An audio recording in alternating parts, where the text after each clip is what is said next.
Hello guys, I'm back. My name is Jefferson Costa. I'm a chemical process engineer with expertise in plant design, and today I will talk to Kirit, and he has a lot of experience related to pumps. And before I let him introduce himself, please share with us where are you from. Usually I have many people from India, and Kirit is from India. Please do greetings to him, and but we have also people from Brazil, from Mexico, and other places of the world. And it is very nice to know that we can reach as much people as possible. So, Kirit, please introduce yourself, and thanks a lot for accepting my invitation. It was promptly, I just asked you one time and we talked a little bit, and it was very, very nice to know that you were happy with this invitation, because I have seen that you share a lot of information about pumps and rotating equipment in LinkedIn, and I believe that we will have a great presentation of you and an interview, of course, here with me today. So please. Hi Jefferson, thank you very much for giving me such a nice opportunity to interact on such a nice platform. So my name is Kirit. I'm basically mechanical engineer having 18 years of experience in centrifugal pump, mechanical seal, centrifugal compressor. So good morning to all Brazil, North America, European people, and good evening to all Indian friends.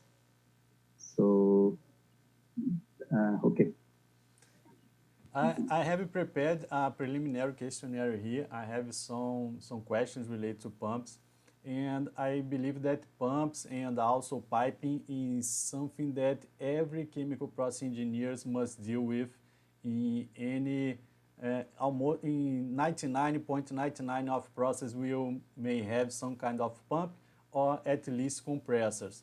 So I I really believe that it's very, very nice to have you here with me. And to start with, I would like to know about your career. I always do this question because people are very, usually fresh engineers are afraid about getting the first job, how to prepare to do that.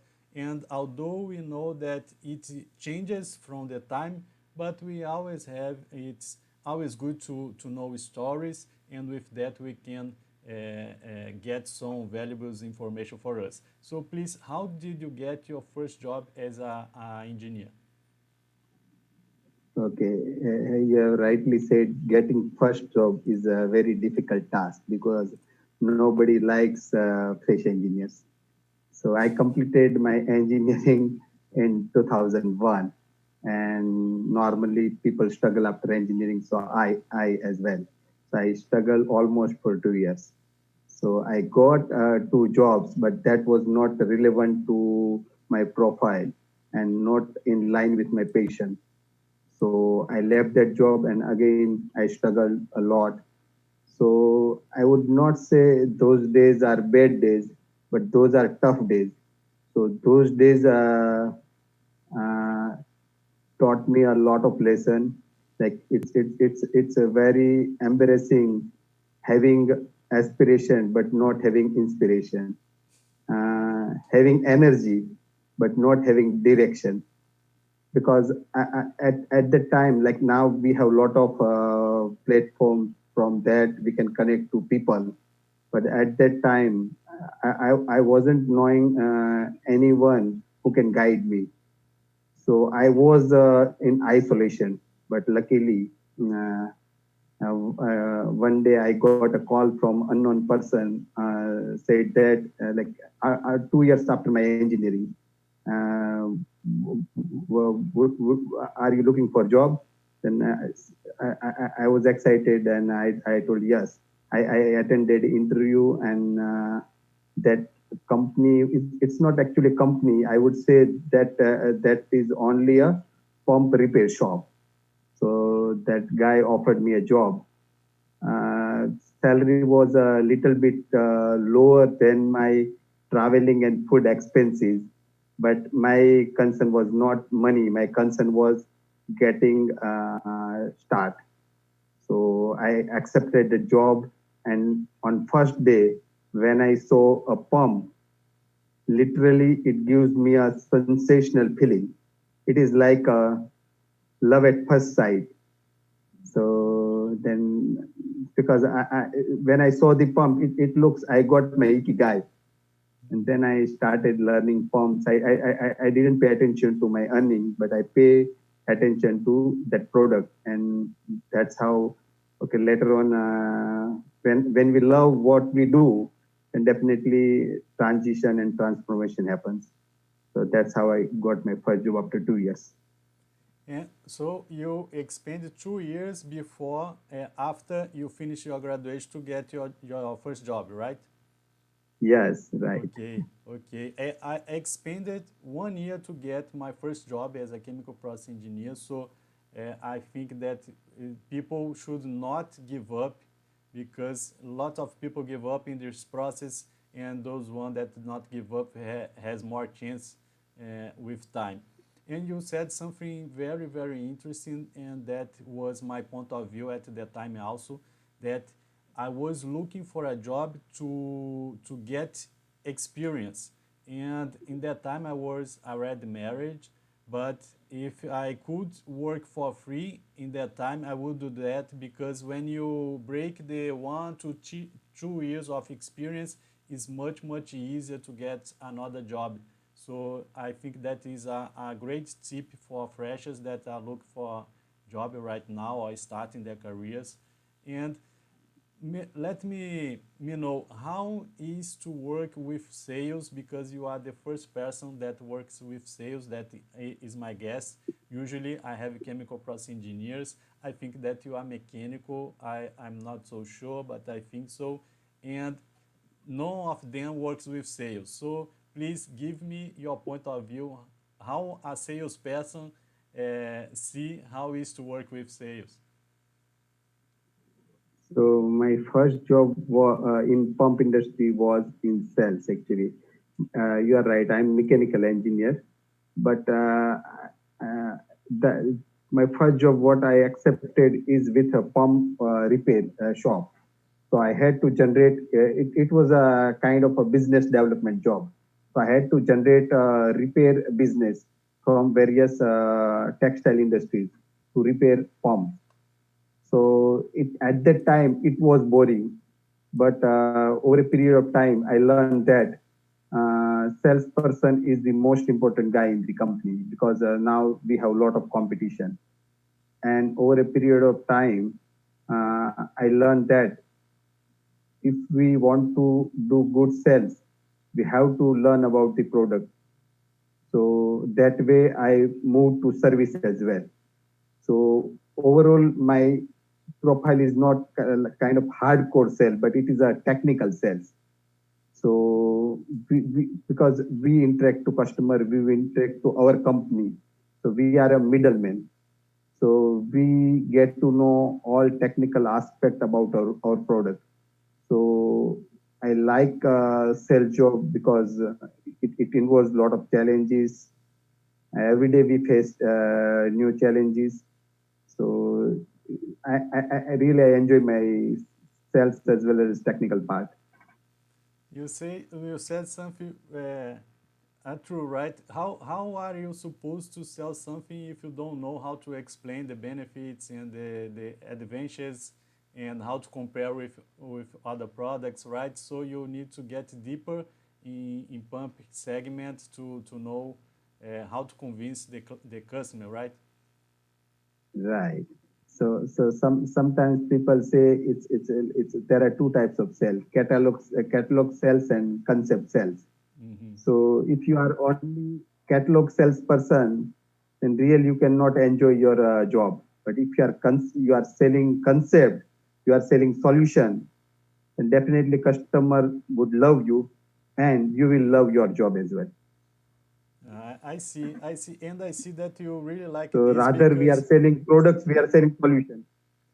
yes, yes, and I can see that you really love that because you share a lot of information in LinkedIn, And it is not, people may think that it's easy to post something in LinkedIn, but in reality, it isn't, it isn't, because we need to think, we need to take care to don't share wrong information, right? So, but one thing is that when we are teaching, we are learning more. So that's why it's very, very nice to share our experience there. And Kirit, I have people getting in the live session, so I will greet him to know that to where they from. So we have people from India, of course, and I have here in Rancam, Sandino, Michael Sandino is always with me in the live sessions. I think that Sandino is from Philippines, and we have Ramesh Swapnil. Swapnil is a Indian name. Can you spell it? Swapnil. Yes, yes, Okay. Swapnil, yes, yes, he is from India. And Swapnil. Akatuidi is also with us, and Akatuidi it's a fresh engineer that does great posts in LinkedIn. So my next question is, what are the most important skills to work with the technical support and to propose solutions and in this field that you're working on? Okay. Most important thing is patience. Like technical aspect, but you will not get that much respect. Sometimes just to attend a 1 hour of discussion, you may have to travel for 2 to 3 days just to attend 1 hour discussion. And sometimes, despite you are knowledgeable person, people may not respect you, because if it is a cold call, or if some kind of if that customer is not aware about your skill set or knowledge, and definitely they will not respect you. But still you have to go there, you have to make cold call. So you have to have patience, you have to have endurance, uh, we have to have the emotional intelligence, because knowing all technical aspect would not make you good salesperson. You have to have relationship, how to make good relationship, emotional intelligence, how to build rapport. So all these skills are more important than technical and product knowledge. So we have to have soft skill. Soft skill is more important than domain skill. On domain side, definitely we have to have product knowledge and some hands-on experience, so that we can talk on the same language what customer understands. Because customer, see, we normally interact with a process, operation, mechanical, project, purchase people. So if we talk in their language, then definitely they would love to spend time with us. But if we, like, maintenance or reliability engineer wants to talk something in uptime, reliability, and we are talking in terms of sales, then definitely we cannot make sales. But if we talk in terms of reliability, maintenance, uptime, MTBF improvement, then definitely sales will be a automatic process. Nice. And you, although you said you are taking a selling point of view, I believe, and I talk to my students and for people that follow me, that social skills is very, very important when we work with plan design, because we deal with people, right? And when I need to solve a problem, if instead of just reading the scope of the project, if I go to the person, if I ask operations what are the problem, it is very, very easier to solve anything and to let the people happy, because in the end, you as a seller and I am as a plan designer, I want to have our customer happy, to have other sellings, right? And that is Right. the most important part. Solve the problem to the Yeah, person. right, right. And oil and gas industry customer base, you would say referral business is very important. So if customer is happy and if he moves to senior position or if he moves to some other company, then definitely if we have good repo, we can get good business without doing that cold call. And Kirit, talking about pumps, and let's go to the pumps subject. What kind of pumps can we find in the market? I know that there are a lot of types, and if you have any kind of presentation to share, feel free for that. And let's share with people what is pumps and what kind we can find.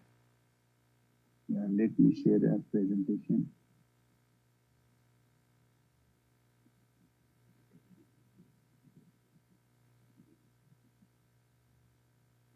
And while you looking for the presentation, we have more people getting in.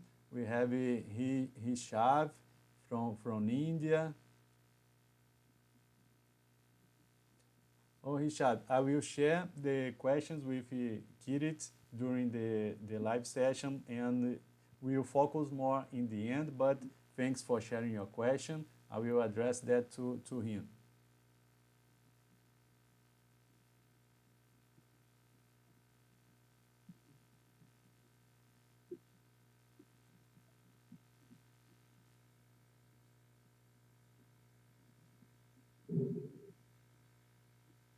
And guys, just to let you know, every Wednesday I also do live sessions to talk about chemical process engineering, plant design. And when you can start, you just tell me, okay, Kirit? Yeah, can you see my screen? Yes, Excel file and about yes. Yeah, it's not actually presentation. It is an Excel sheet. Okay. So pump is actually a device that displays liquid. So it's a very generic thing. So since your question is for pump, there are engineering pump and there are nature pump, because in nature also we can find a lot of pumping activities.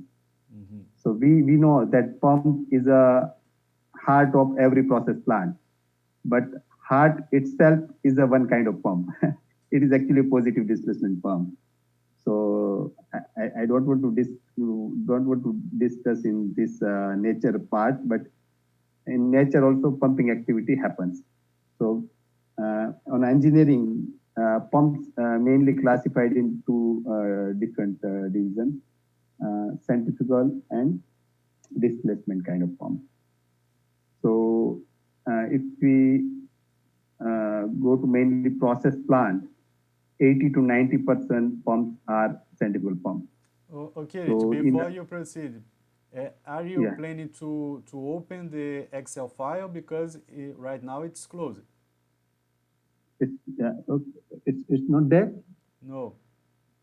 Let me reshare. And guys, it happens, okay? It's a live session with a friend, so we are talking here as two friends to share information with you, and this kind of things happens. No problem. Now I see nature and engineering. Okay, thank you. Okay. So in industry, you would find 80 to 90% pumps are centrifugal pumps, and you can say hardly 10 to 15%. In fact, in oil and gas, because I work in oil and gas industries for last 10 years, so I rarely find centrifugal pump, mainly in low oil system or some kind of dosing application, this kind of this positive displacement pump. Otherwise, most of the old applications are converted to centrifugal pump. So in our discussion, I would more discuss on centrifugal pump side, because most of the pumps are centrifugal pumps, and my experience is also towards centrifugal pumps. I know about reciprocating and other positive displacement pump, but it's only knowledge. I don't have any practical experience with those products. So I would not like to pretend what I don't know. So on centrifugal side, API classify mainly overhung pump, between bearing pump, and vertical suspended pump. So again, we have sub classification and total 18 types of different centrifugal pumps are available. So apart from the centrifugal pump world, on positive displacement pump, that reciprocating plunger pump, diaphragm pumps are popular, and other rotating kind of positive displacement, screw pump, gear pump are famous in market. Kirit, And let me yeah, ask you yeah, to move your presentation a little bit to the beginning, because we are no the horizontal line, please. yeah, this one, Yes, this, to yeah, okay. it's better So to us now. let me zoom, yeah, let me zoom in, so you can see it. Due to time constraint, I don't want to Okay. discuss this completely in detail, but you can find this detail on internet. But in overhang pump, mainly we have 6 different kind of pump. On between bearing, we have 5 different kind of pumps, and vertical suspended, we have 7 different kind of pumps. So API is most popular classification nowadays, not only for oil and gas, but other sector also use that basic guideline to learn about the pump.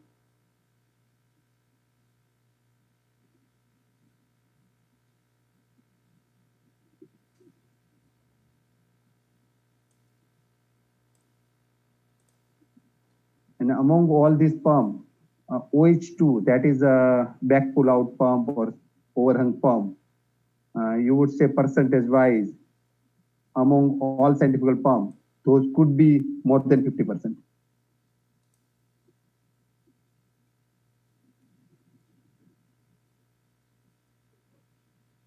And apart from these pumps, we have magnetic drive pump, canned motor pump.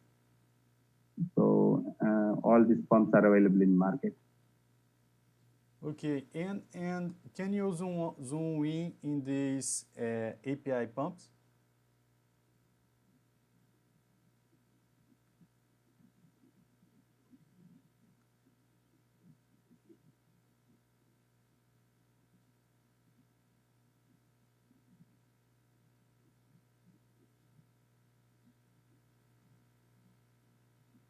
How is it now?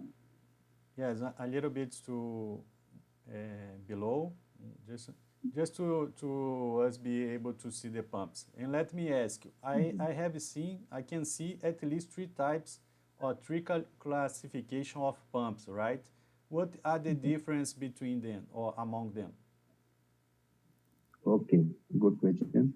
So overhang pump, the name suggests that impeller is on one end, and bearing box is on other end.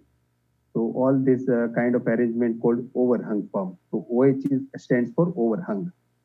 Between bearing, that name itself suggests bearing on both the end, and that impeller is in middle. So that is called between bearing pump. So in between bearing, we have 5 different kind of pumps. It includes multi-stage pump cells as well. And in vertical suspended pump, all are vertical. So when we have a NPSH issue, customer process engineer prefer to have those kind of pumps.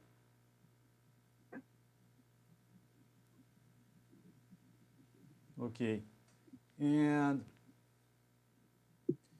let me ask. I am a chemical process engineer, and when we talk about designing pumps in process in simulations, in fact, we don't design pumps, right?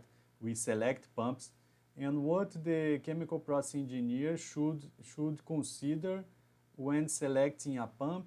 What is the main concerns about selecting a pump? Okay, so process engineer and pump engineer basically both work for a common goal. So common goal is design, construct, and operate the plant. So whether it's process engineer or pump engineer, goal is common. So role of process engineer, because process engineer understand what is the feedstock, what is the process, and what is the final product. So basically, process engineer, I believe, is by in process plant is by qualification they are chemical engineers, right? Yes, So usually we are. they know all the processes.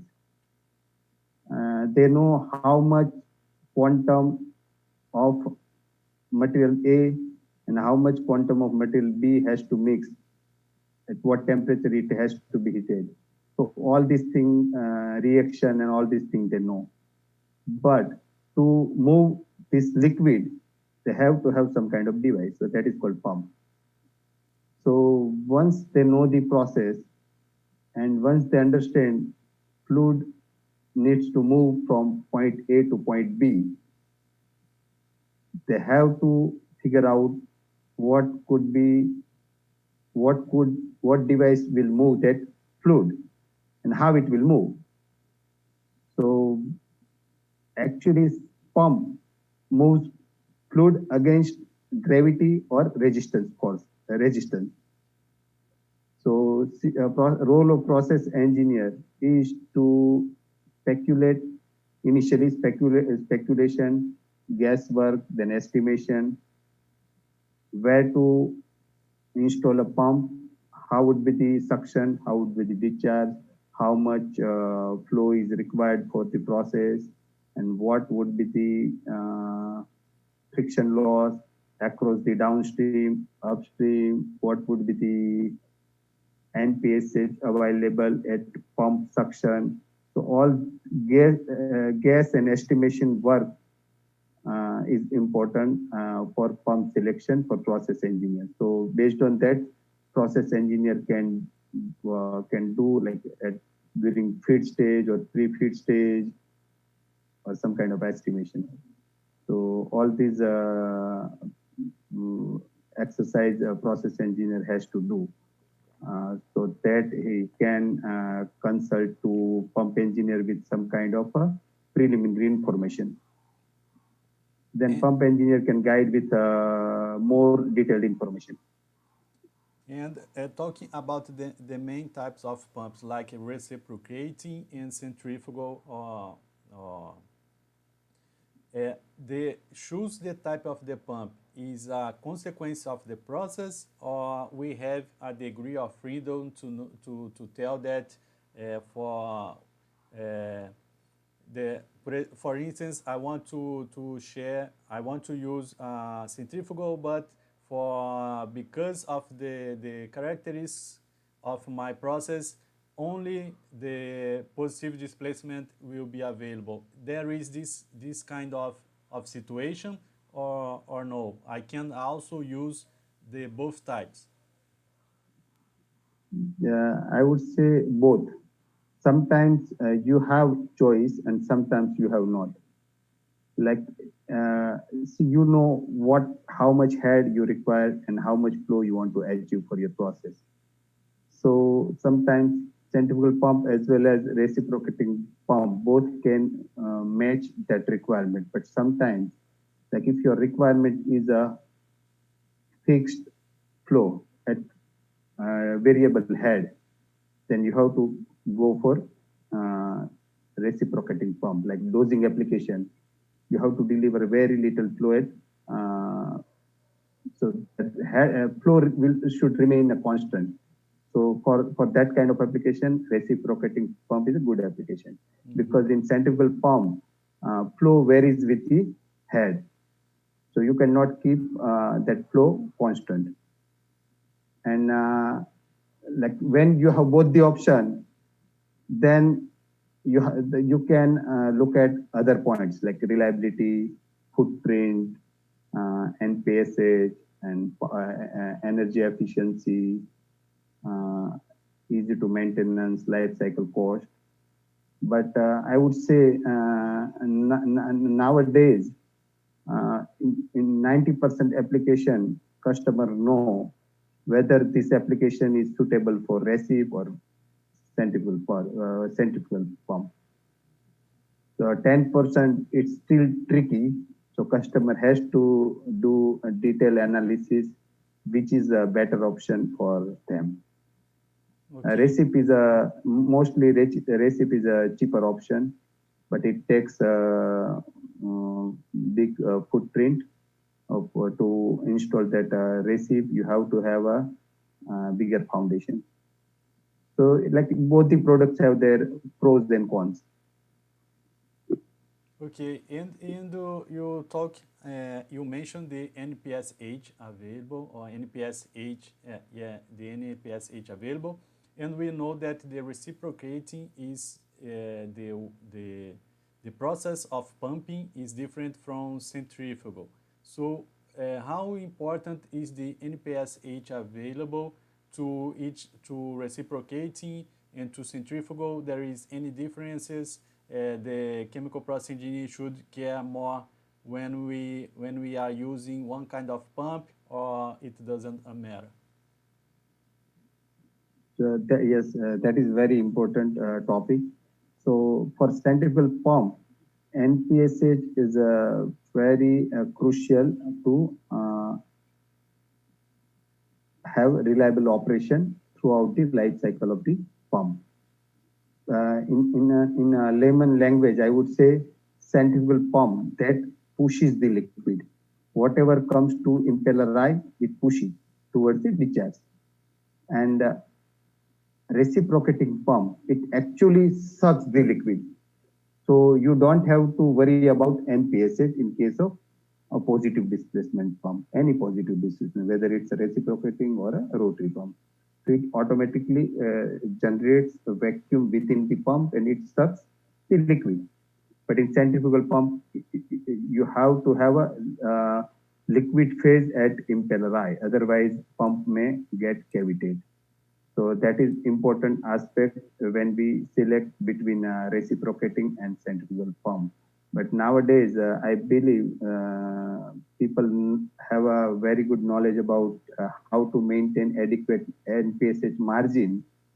So that's why we find centrifugal pumps in the range of 80 to 90%. And the fluid velocity at the pump suction, there is any differences also? Because we have some runoff pumps, for instance, we need to keep at below 1 meter per second. This is true to centrifugal and to reciprocating, or it's a legend? So optimize velocity is tricky. I would give an example, like if it is a slurry pump, then you cannot have a very high speed. Like if you run it maybe 2.5 meter per second, then there is a chance of erosion within pump and maybe some part of piping because of the slurry. And if you are handling slurry at very low speed, then slurry may get settled in some of the component at low speed. So optimization of speed is important when we select pipe diameter as well, because too low is not good, too high is not good. So we have to optimize the velocity of fluid at suction. And I have some questions here from the audience, and Kirit, and I will start selecting some of them to share with you, okay? Yeah. And let's see.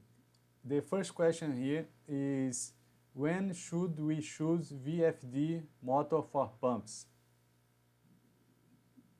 Okay. VFD is a very good tool to optimize efficiency. Like when we have a different flow requirement at different time, like see, centrifugal pump is designed for one rated condition. But if process requirement keep on changing time to time, then we may need to operate that pump on extreme left or extreme right. So to avoid this kind of operation, VFD is a better solution. Like if a downstream requirement, throughput requirement is lower, then we can reduce the speed. If throughput requirement is higher, we can increase the speed. So by mean of VFD, we can improve energy efficiency as well as reliability of the pumping system. And all pumps are designed to not have leaking. But I have a question here from Rishav, and he asking us how we increase safety strength in pump area section. Could you talk in something related to pump safety? Pump safety, okay. For hydrocarbon service, pump safety is at most important because like for them, safety is the topmost priority. Definitely reliability and availability as priority, but safety is on top. So one of the major precautionary measures they take is have a different kind of a double mechanical seal, containment seal, so that hazardous hydrocarbon doesn't go emit into the atmosphere. So that is one of the precautions hydrocarbon industry takes. And like in chemical industry, they handle hazardous toxic kind of liquid. So for that, like again, double tandem seal are there. And if they don't if they want to avoid all this kind of clutter, because to maintain a mechanical seal, it has to have a mechanical seal API plant, flushing plant. So if they want to avoid all these things, then they can go for a magnetic drive pump. So that will have a zero leakage to ensure safety of environment and a person. You mentioned that the customers already have clear how to select the NPSH margin to the pump operations. But I have a question here from Sandino, and I would like you share with us what would be the rule of thumbs to have the safety margin for the NPSH and also for the pump shut-off, right? Because we don't want to run the plant at the shut-off or the maximum allowable working pressure. What should be the considerations in these cases? Safety margin, application to application, there is a different guideline from Hydraulic Institute. So I don't know the exact number, but it is like for a water, if you don't have a sufficient margin, it is okay. But for hydrocarbon, we should have either 10% or a 1 meter of margin, whichever is higher.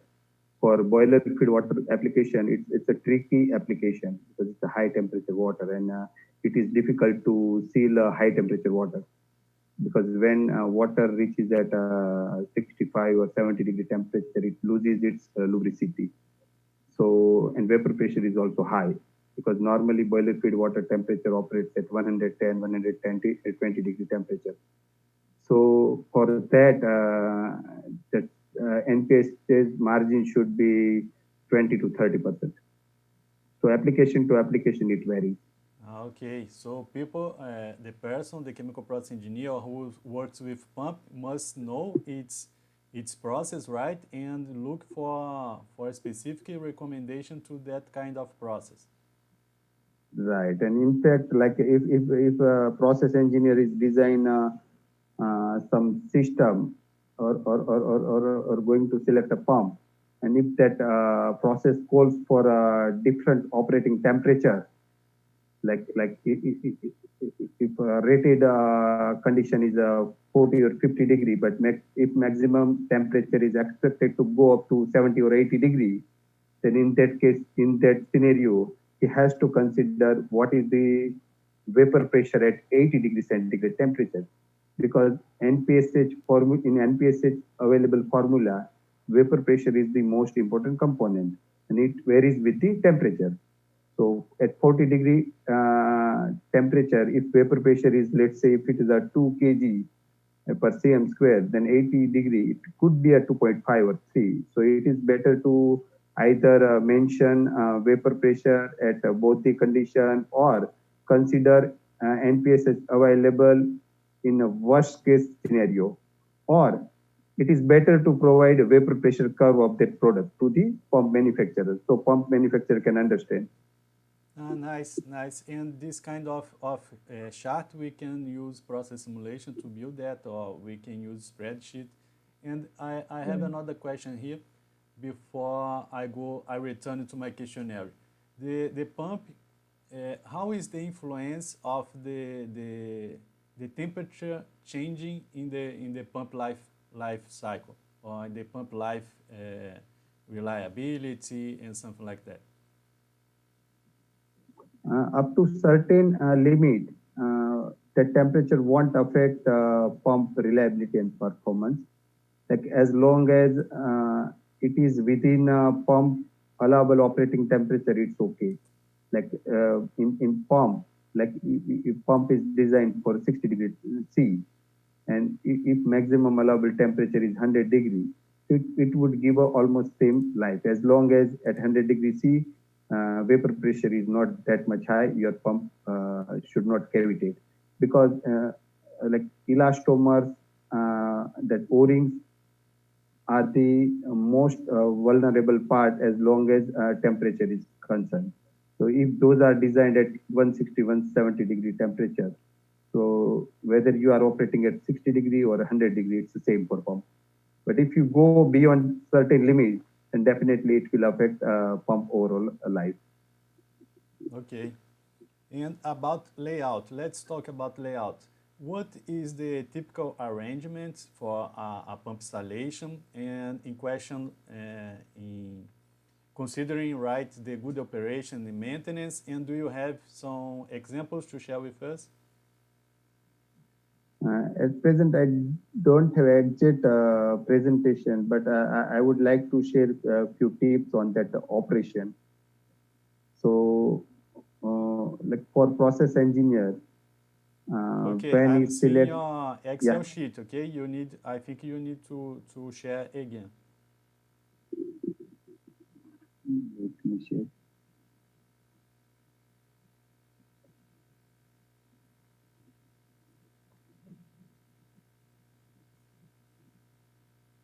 So guys, thanks for a lot of questions, and this subject is having a lot of questions. Thanks a lot, because it's very nice to have your participation. And Kirit, you are sharing the Excel spreadsheet again.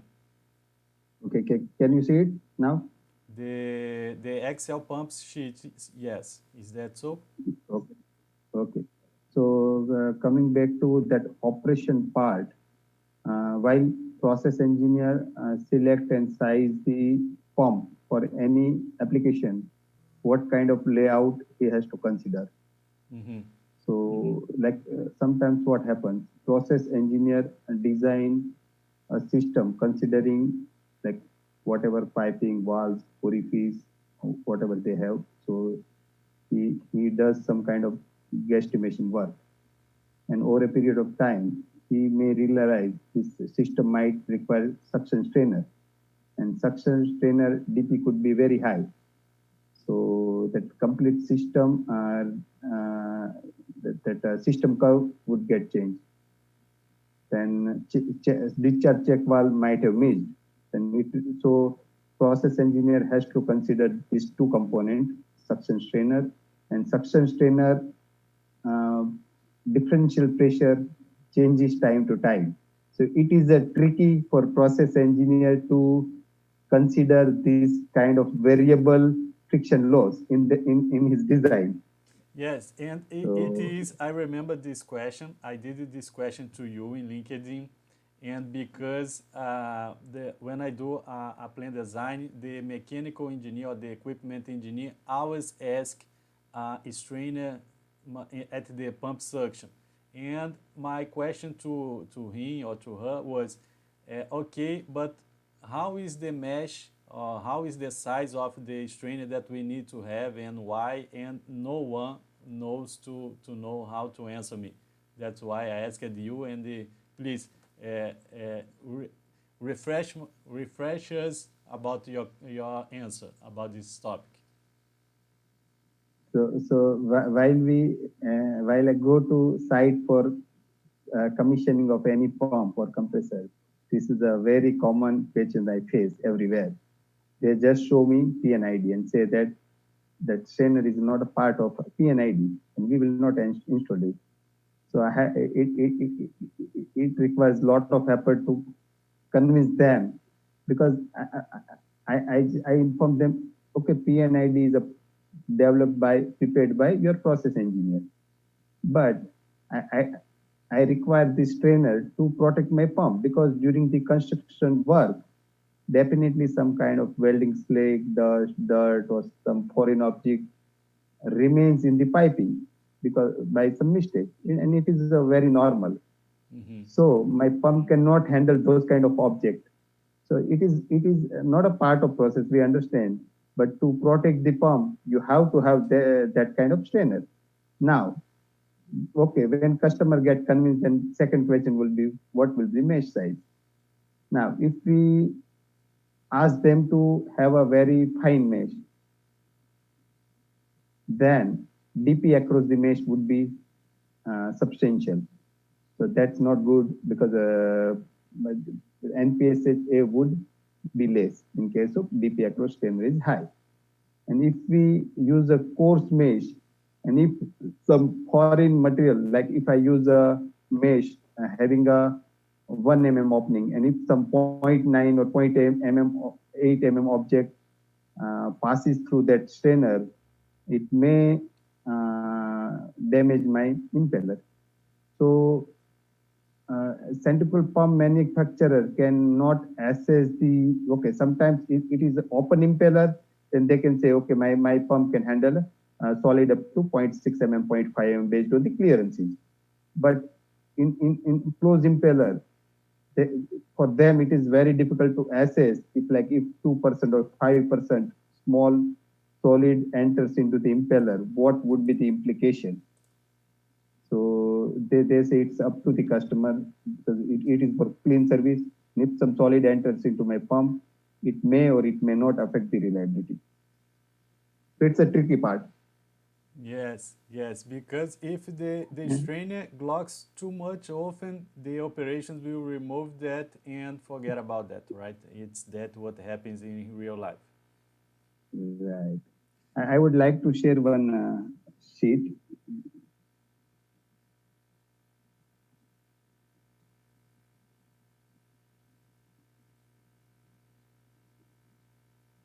Can you see this? Yes, NPSH and cavitation. Yeah, yeah. In my post, one of the reason why pump can cavitate is a suction strainer. So suction strainer is actually a good friend of pump. It protects from solid, lump, and foreign material. But however, if not handled properly and maintained to condition, it may prove a worst enemy. It may fail pump if it gets choked. Okay. So we have to handle strainer carefully.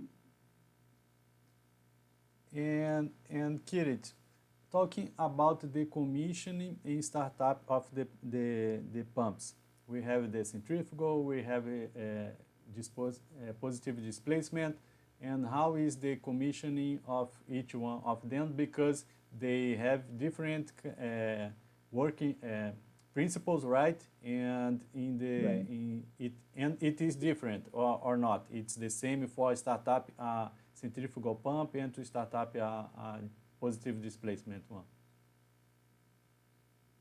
Okay. So first, I would like to point out the that installation part. Mm-hmm. So main difference, like when we install centrifugal pump and install reciprocating pump, I would say reciprocating, because other positive displacement, rotary positive displacement are more like a centrifugal pump when it comes to installation and foundation. So for centrifugal pump, we have to have a rectangular foundation, mass versus that centrifugal pump skid mass that should be 3:1 or maximum 5:1. But for reciprocating pump, it will become a double.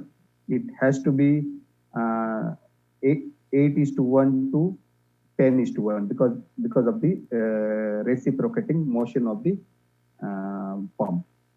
So that is the main difference when it comes to the foundation. So you have to have more robust foundation for reciprocating pump. And for the same kilowatt and same hydraulic output, the overall size of a centrifugal reciprocating pump would be quite bigger than the centrifugal pump. So that is the main difference for the same kilowatt machine. When it comes to commissioning and piping part, major difference is like centrifugal pump. Like if shut-off pressure is 20 kg, at any moment of time, it cannot go beyond 20. It may fail. But in reciprocating pump, it is a fixed flow pump. So it keeps on pushing liquid. So there is no limit. So centrifugal pump cannot damage plant. In worst case scenario, centrifugal pump itself will get damaged. But reciprocating pump, if not handled carefully, if not having a pressure relief valve on downstream of the pump, then it may damage piping and plant because pressure keep on building. So we have to have some kind of a pressure relieving device in the system. So that is the main difference. Okay, so because of the characteristics of the reciprocating, we at least I have always the installation have a PSV or pressure relief device at the discharge of the reciprocating. And in the centrifugal, we can have or not, and it will depend on the head of the pump, right? Right. And one more important thing for a centrifugal pump. Centrifugal pump cannot operate anywhere. It is designed for one condition, and each centrifugal pump have one minimum continuous flow and a maximum flow. So that is called allowable operating condition. And each manufacturer or API gives one preferred operating range.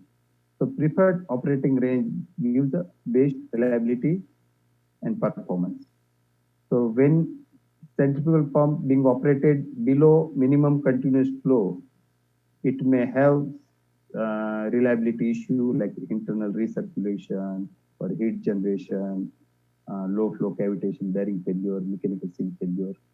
So it is not recommended to operate below minimum continuous flow. Mm-hmm. So some recirculation line with a control valve or automatic recirculation valve or with a fixed orifice is required to protect the pump against the minimum flow. So in centrifugal pumps, we don't require this kind of device.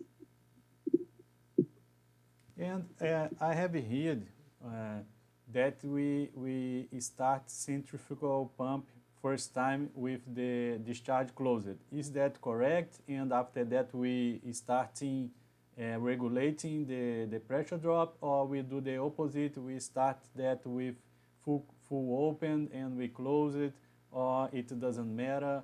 How is the recommendation usually? SOP is a very important part for operation department, and process engineer and pump engineer jointly can figure out the right SOP for operation. So like as per API, if I'm not wrong, when first stage kilowatt is above 250 or a high speed machine, you cannot run the pump at shut off. So like we are high speed pump manufacturer, so our recommendation is clear. We cannot go at shut off. But okay, for other OH and BB pump, low pressure pump, they are designed to test, not run, but test shut off. Mm-hmm. So I learned from other pump manufacturers when they are at site, they just keep for few minutes, maybe 2 to 3 minutes, just taste it, and then that operation, even intermittent operation as shut off is not recommended for their side also. It's only for tasting purpose. Okay. Because it is I think a guaranteed point for them. And talking about the specification of the pump, we do the process simulation, and we have a lot of information available in the process simulation software. And what are the minimum or the essential information that the supplier must have to do a quotation to us? Okay, sometimes during pre-feed or feed stage, process engineer have very minimum information. So like what basic information is required, like flow, head, specific gravity, vapor pressure, nature of product, suction pressure. So this if you have like 6-7 parameters, pump manufacturer can support with a preliminary offer to move forward. And there is, I have seen that I think that ANSI has a standard pump specification sheet. It helps, or it's not necessary? What do you think? It's better to receive the information in a specification sheet, or you just receive an email? How is the procedure? I would like to have your point of view. How is the procedure to ask for a quotation? Because we can send you an email, or we can do a specification, right? How is your point of view? Could you repeat your question? Hello? Yes, can you hear me? Could you please repeat your question? Actually, I couldn't get it. Yes, my question is, how important is the specification sheet for the supplier? And we have, I think that ANSI has a template for centrifugal pumps. What do you think about that? Or we just need to inform by email some information to you? Is that, and that is okay? At the pre-feed or feed stage, when the process engineer doesn't have all the information, it's okay. Just to get basic indication, pump manufacturer can give basic offer, just technical offer, just for their understanding. But when project move forward, definitely pump application engineer require all the information in API data sheet, because nowadays API data sheet is more popular. So process engineer should provide all this information to enable pump application engineer to make better technical proposal. Okay. And like data sheet gives that API data sheet is a comprehensive data sheet. So it gives a process engineer better insights, actually, what I'm missing. When he look at the data sheet, and he will understand, okay, I don't have this information. So he can try to obtain this information from their people. Okay. And Kirit, when or how can the supplier and the process engineer work together to solve problems? When do you need to support your customers? When you don't? How is this relationship? And could you share some experience? Like during it's aftermarket or a project, because we have two different streams to support the customer. About project, right? About project. Okay. Our target here. In project, like our project engineer involved with process engineer right from feed stage. so that they can share more information. It's a win-win for both, because if a process engineer get right information on right, then he can prepare a better data sheet. And if a pump engineer can share all the information, and if he can convince my pump can fit into your application, then he can also sell his product. So right from feed stage, they involve, but sometimes it happens like he is involved, but his product is not suitable for the application. Then definitely customer has to opt for some other option. But our engineers don't look at from only business perspective, because we share good relationship with all like PMC, EPCs, and project people. So it's okay if we don't get order, but we share all required information and technical proposal to help the customer, because we have very good relationship with customer. So business is secondary while we helping customer on technical front. Kirit, we are more than 1 hour talking to each other, and it's very nice because I didn't feel it. The time pass on, and I will get one last question from the audience. And do you have any experience with magnet pump? Could you share something related to its operations and how in design or something like that? Actually, Sundyne is a pioneer in magnetic drive pump. So you might have heard the name of HMD Contro, that is Sundyne company. So Sundyne started manufacturing those kind of pump in 1948. So magnetic drive pump is a good pump when application is toxic, hazardous. It basically like main advantage, and in terms of construction, it doesn't require mechanical seal. That's why it is called sealless pump. So why it doesn't require mechanical seal? Because it has like IMR and OMR. So inner magnetic ring, outer magnetic ring. That outer magnetic ring drive the inner magnetic ring that is attached with the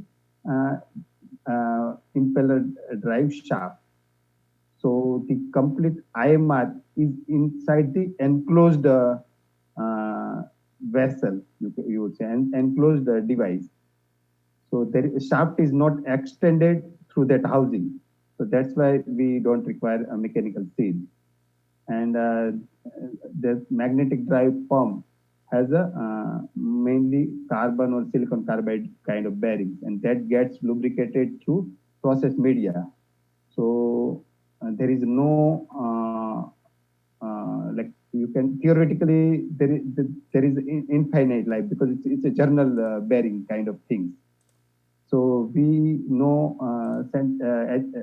magnetic drive pump which is running without any problem for 7 years, 8 years. So it has a very good mean time between failures.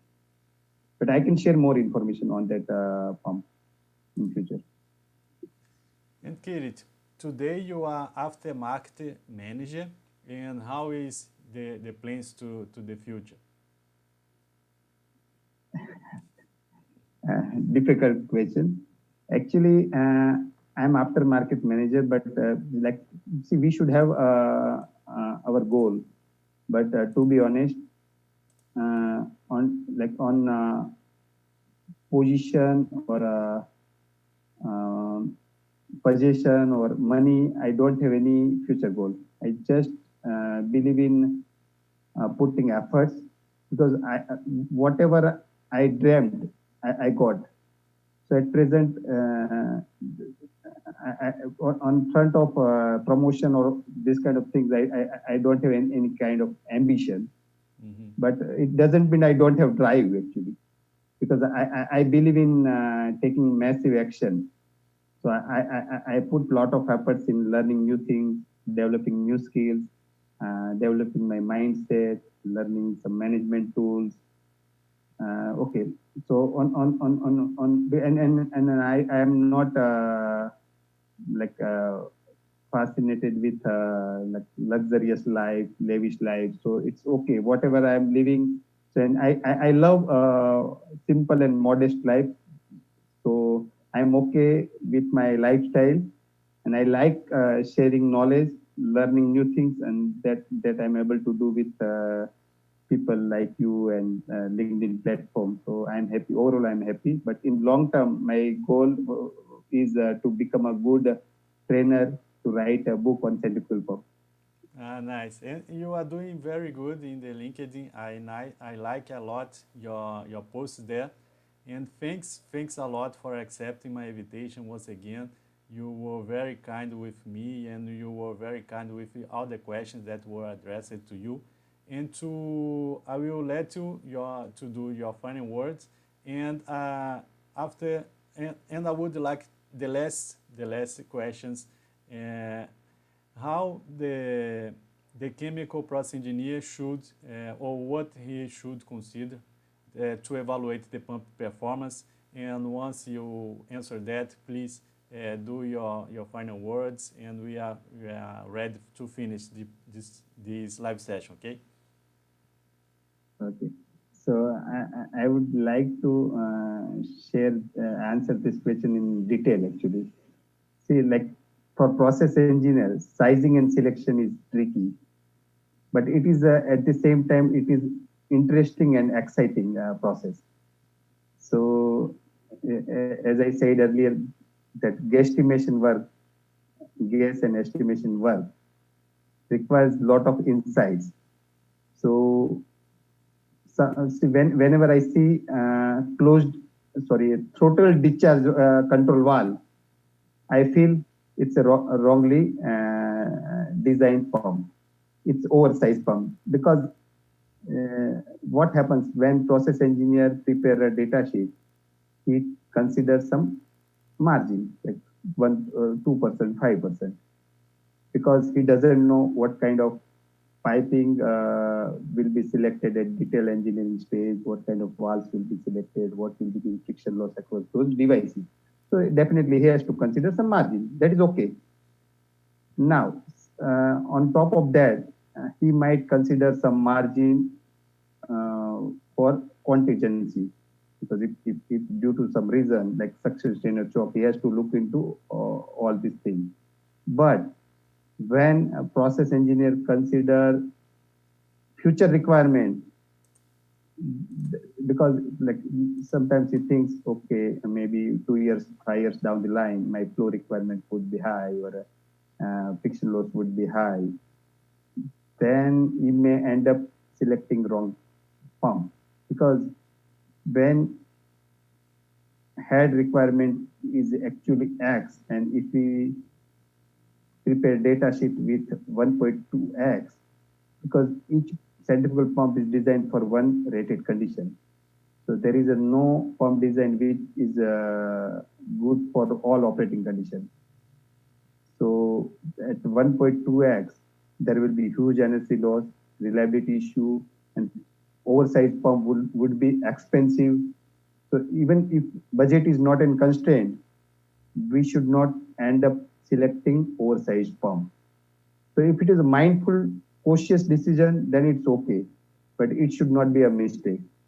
So that is one thing. And like we have lot of selection, like as we shared, like we have positive displacement and centrifugal. In centrifugal again, we have a different selection, and we have different kind of orientation. We have different kind of like metallic, non-metallic pump. We have different kind of mechanical seal selection.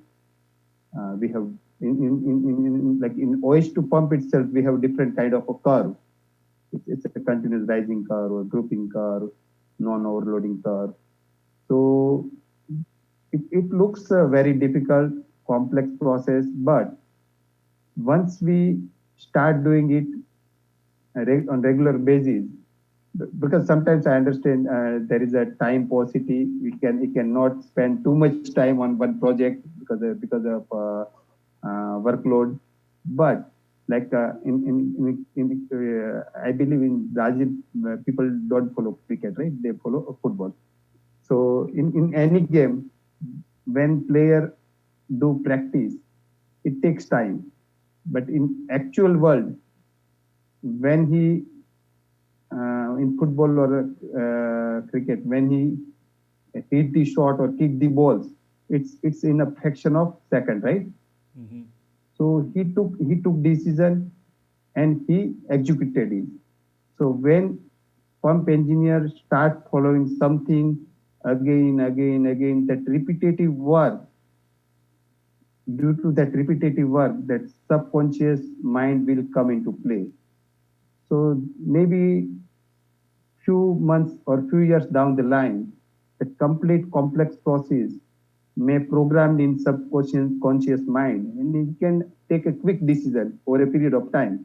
So no need to worry, like because first time when somebody is afraid, this is a very complex, and it will give some kind of negative feeling. But look at it, and it is interesting. You may not understand pump design part. It's okay because you are process engineer. But there are things that you can easily understand by going through some simple books. So what are the options available? Be open. Try to evaluate each option over a period of time. It will be programmed in your mind. It will not take much time in future, but you have to invest some time. So that is my message to process engineer. Thanks a lot, Kirit. See you soon, my friend. Yeah. And if you want to connect with Kirit, I will let his LinkedIn profile in the description of this video. Thanks a lot for following us and for the questions. And every Wednesday, I do a live session related to chemical process engineering and plant design. And if you go to my Telegram channel right now, you can vote in which subject I should do to the next live session. So this is it. I'll see you soon in the next video. Bye-bye. Thank you. Bye.